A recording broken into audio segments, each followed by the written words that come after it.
अस्सलाम वालेकुम दोस्तों, मैं हूं वसीम और आप देख रहे हैं पैरेट बीट पॉइंट चैनल।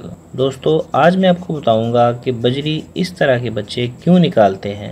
दोस्तों आप देख रहे हैं कि इन बच्चों के आगे वाले हिस्सों के पर नहीं हैं, यानी ये बेचारे उड़ने से महरूम हैं क्योंकि इनके उड़ने वाले पर ही नहीं हैं।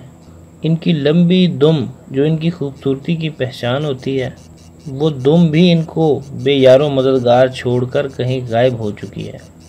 अब ये सिर्फ खाते पीते हैं और ऐसे ही नीचे बैठे रहते हैं।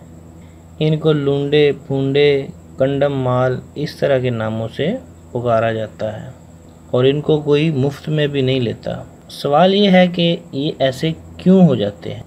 दोस्तों इनका इस तरह से निकलना खुराक की कमी की वजह से है।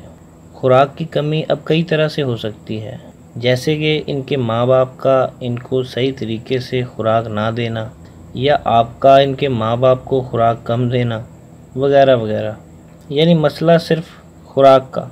हमें ऐसा क्या करना चाहिए कि ऐसे बच्चे ना निकलें।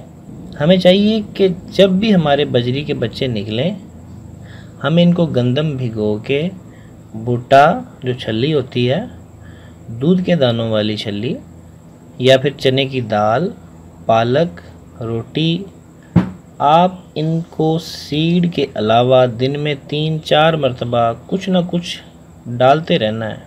इससे आपके बजरी के बच्चे इंशाल्लाह इस तरह के किसी सूरत में भी नहीं निकलेंगे। वीडियो अच्छी लगी हो तो लाइक कीजिए, शेयर कीजिए और चैनल को सब्सक्राइब कीजिए। दोस्तों मिलते हैं अगली वीडियो में, तब तक के लिए अल्लाह हाफिज़।